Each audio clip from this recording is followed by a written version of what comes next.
Good afternoon, everyone.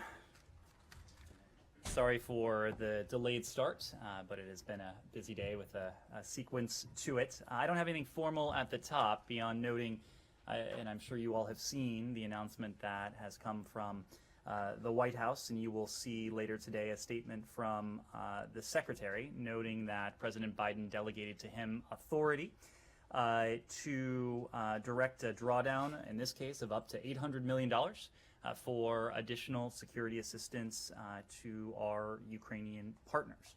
I think the key point here is that not in at least a generation have we seen this pace of security assistance flowing to a partner of ours, in this case our Ukrainian partners, who are using this security assistance to extraordinary effect. And you can look at the progress or lack thereof on the part of Russian forces on the battlefield, if you want a metric to evaluate the effectiveness of our Ukrainian partners and what they are able to do with their determination, their grit, their bravery, and with the assistance of the massive amount of security assistance that the United States and our partners have provided. With this additional $800 million, we have provided more than $2.5 billion in security assistance since the Russian invasion began in February. We have provided more than $3.2 billion over the course of this administration. And that is just what the United States has done. If you add in what our partners and allies have done around the world, that number will grow even further. And we will continue to stand by our Ukrainian partners with all the assistance they require. Francesco. So you had something at the top to say. Informal. Just on the weapons and the military assistance that was just announced. So there are systems and capacities that President Zelensky is asking that you're still not giving to Ukraine, but there are systems and capacities that you guys weren't giving until now, and that you're now starting to deliver to Ukraine. Does that reflect a shift in your assessment of what would constitute an escalation or a risk of direct confrontation with Russia? Is that because you feel that since they have moved from their full-scale war against Kyiv, there is a lesser risk about that confrontation? Well, I think it reflects a couple things. First, it reflects a conversation that we've been having with our Ukrainian partners since before Russia's full invasion of Ukraine began in February. You recall, Francesco, that we started surging security assistance to Ukraine last year when President Zelensky visited the White House. And it was a significant sum last year, well before the invasion started, and since then we have been in a concerted dialogue with our Ukrainian partners about precisely what it is that they need to defend themselves, to defend their freedom, to defend their territory and their sovereignty. We most recently had an opportunity to meet with Foreign Minister Kuleba last week in Brussels. You probably heard him say that he had 3 items on his agenda: weapons, weapons, and weapons. He met with Secretary Blinken, and Secretary Blinken had 3 answers for him: yes, yes, and yes. And you saw today the fruits of some of those discussions. And you were right that we are providing additional capacities that we have not previously been in a position to provide. We, pursuant to their requests, are providing artillery, armored vehicles, helicopters, unmanned coastal defense vessels, engineering and field support equipment, and other assets that our Ukrainian partners will need to defend themselves. But the other point is that the conflict in Ukraine, with the Russian defeat for the Battle of Kyiv, a city of 2.9 million people that the Russians apparently thought that they could take within a matter of hours or a few short days. With Russia having lost that battle, Russia repositioning its forces, Russia training its sights more squarely on eastern Ukraine, on southern Ukraine, the nature of the conflict is changing as well. And so it would stand to reason that the precise forms of support will adapt to that changing reality to provide our Ukrainian partners with precisely what they need to fortify their positions in the east, in the south, to continue to beat back this Russian onslaught. And are you, just to follow up, also scaling up intelligence sharing as it was first supported by Wall Street Journal? We have been providing our Ukrainian partners with detailed information, strategic information, tactical information, again, the very kind of information that they would need to defend themselves. Humaira. Ned, on President Biden's genocide comments yesterday, so does that reflect the view of the wider U.S. government at the moment? And more importantly, after this, will the State Department launch a formal process for an atrocity determination? Well, Humaira, a couple things on that. First of all, you know, because the Secretary announced it a couple weeks ago now, that we have for some time been taking a very close look at the atrocities that have been occurring on the part of Russia's forces in Ukraine. We made the determination, the assessment, I should say, that Russia's forces have committed war crimes. That is a high threshold. It is our assessment, and the Secretary announced it not all that long ago, that the atrocities the Russians have committed and the way in which they've committed them have reached that threshold of war crimes. The President has not hesitated to draw attention to the horrific acts, the atrocities that Russia's forces have been committing almost since the very first hours of Russia's invasion. And in some ways, tragically, this does not come as a surprise.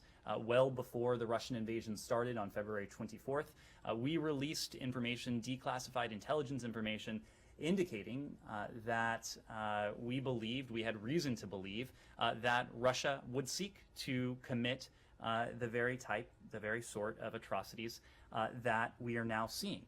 The President also, as you heard, emphasized that it will be the task of international lawyers to determine whether what we're seeing meets that legal threshold of genocide. The President was basing his comments on the horrific atrocities that we've all seen in Mariupol, in Bucha, in Kharkiv, and you could go on. There are State Department lawyers as well, and Secretary Blinken determined that Myanmar army, for example, committed genocide against the Rohingya, and there is a meticulous process for this. So is the State Department going to launch one of those processes? So we are engaged in a process at this very moment to work with partners around the world, but in the first instance, our Ukrainian partners, to help them collect, to preserve, to document, and to share evidence of atrocities, potential war crimes, and yes, if that threshold, that legal threshold is reached, genocide. We are working very closely with the Office of the Ukrainian Prosecutor General, who has set up a team under her purview to initiate a criminal case with an eye towards potential prosecutions. In fact, our ambassador at large for global criminal justice will have an opportunity to speak, to meet virtually with the Ukrainian Prosecutor General this week to determine what more we can be doing to help that effort to collect, to document, to preserve, and to share evidence with the Prosecutor General, with her office, but also with the other accountability mechanisms that have been established. We were part of the effort to establish the Commission of Inquiry at the UN through our work on the Human Rights Council. We've been supportive of the OSCE's Moscow mechanism, a mechanism that issued preliminary findings today. There are other accountability mechanisms. Our ultimate goal is to ensure that at the end of the day, however long it takes, and sometimes, as we've acknowledged, these processes can take longer than any of us would like, but at the end of the day, there is accountability. But just to be super clear, your processes are for the other processes. You're not going to launch your own.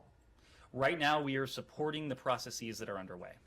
Yes. Ned, speaking to OSCE, Ambassador Mike Carpenter today said that there was credible evidence of the use of certain agents, including possible chemical agents, on the people of Mariupol, and it kind of goes ahead of what the State Department has said up until now. Do you have any information that you could share with us with regard to this evidence and how it's been furthered? You know, where we are at this stage. I have to say I've been a little perplexed by the coverage of Ambassador Carpenter's comments because what Ambassador Carpenter said today was squarely in line with what we said yesterday, including what the Secretary said yesterday. The ambassador was referring to the fact that we had credible evidence prior to these reports emanating from Mariupol that Russian forces may use a variety of riot control agents, the tear gas that we talked about potentially mixed with other agents that could cause even stronger symptoms, to weaken and to incapacitate entrenched Ukrainian fighters and even civilians in Russia's effort to wrest Mariupol away from the Ukrainian people. We are in the same position we were yesterday and from late in the day before that when these reports started to emerge. I understand that our Ukrainian partners are in the same position. We have not yet been able to confirm these reports, but we are in close communication and coordination with our Ukrainian partners, and we stand ready to assist their efforts. Christina, same topic, sure. Yes, I wonder what legal actions can be taken after publishing this report. We know Washington is collecting information about possible war crimes. Since the United States is not part of International Criminal Court, can some cases be brought to local U.S. courts? Well, we are prioritizing accountability at the end of the day. And as I mentioned before, there are a variety of mechanisms that can ultimately lead to that accountability. When you look at potential jurisdictions, obviously Ukraine may be at the top of that list. That is why we have prioritized our cooperation with Ukrainian Prosecutor General and her team, knowing that a criminal case, Ukraine in this case, would be an appropriate jurisdiction for that. But as I said before, there are a variety of accountability mechanisms. The ICC is one such mechanism. It is true that in the past we have cooperated, we have provided information with the International Criminal Court. In fact, many of you may have seen a statement we released just a few days ago indicating and heralding, welcoming the start of a trial of a former Janjaweed commander who committed genocidal acts under the regime of former regime of Omar al-Bashir in Sudan. That individual is being tried at the ICC based in part on evidence that the State Department itself collected. So we are going to be in close coordination with our allies and partners around the world to determine which venue, which accountability mechanism is best poised to bring about that accountability, because at the end of the day, that's what we wish to see. There were reports that Moscow. Oh. Declare what's happening in Ukraine a genocide. It sounds like you're not. You say you're helping with other agencies with those investigations. Did the president use that term prematurely? The president used that term based on the impressions that he has seen and that we all have seen.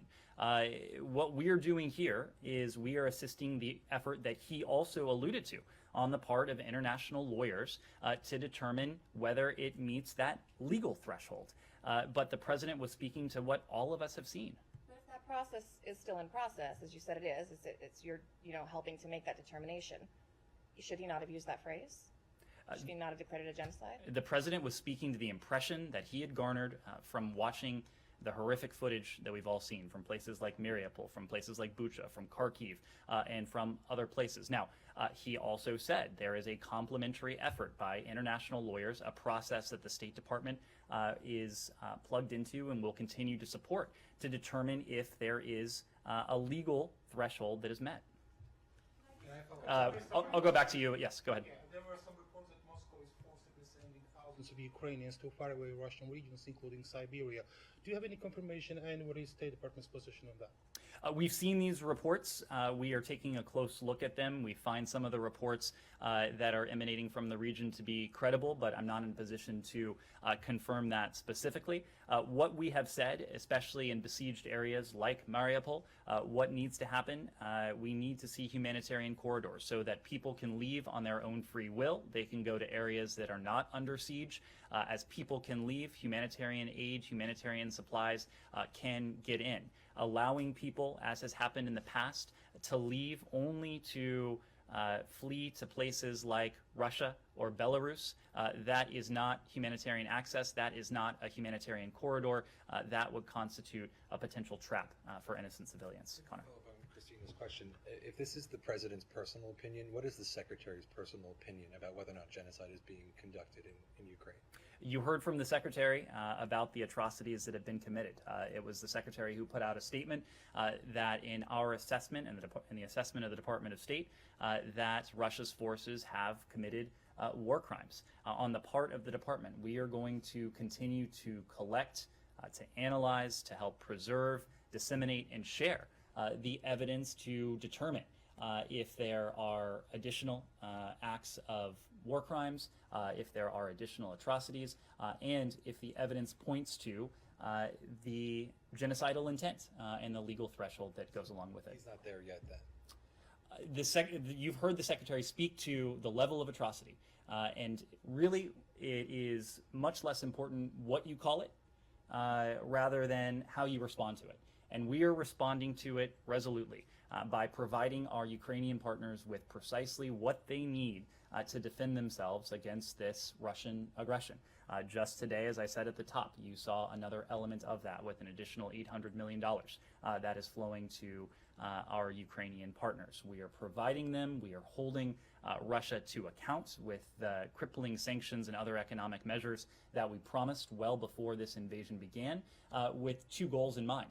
One is to give our Ukrainian partners additional leverage at the negotiating table, and secondly, to push the Russians to negotiate in good faith, to actually sit down and seek a genuine diplomatic resolution to this war of choice that Vladimir Putin has opted to launch. But just one thing then, to follow up both Christina and Connor, like, why not? Why do you guys not have your own inquiry?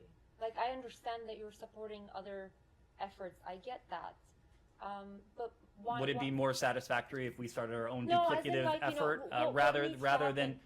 than supporting the mechanisms that at the end of the day are more likely to lead to accountability? If you want to talk about a jurisdiction that is likely to result in a criminal prosecution, it is much more likely to be in a place like Ukraine than Washington, D.C. Right. So you think that the State Department process or anything that would come from U.S. government would be more symbolic, and what you're doing right now is yield to more concrete results. That's why you're what we are doing is the most effective means of achieving that ultimate goal of accountability. Can I just ask one last Sure. question on this?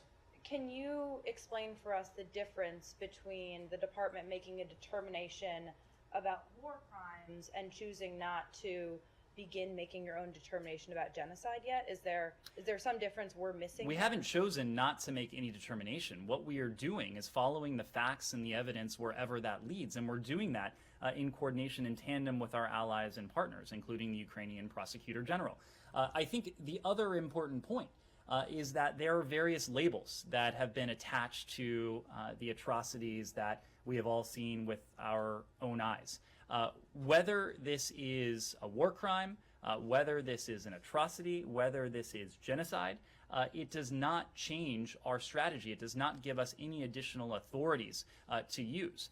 What we are doing is continuing to support our Ukrainian partners. What we're doing is continuing to apply pressure to the Russians as a means to give our Ukrainian partners leverage and to push the Russians to the negotiating table. But the department made the war crime determination.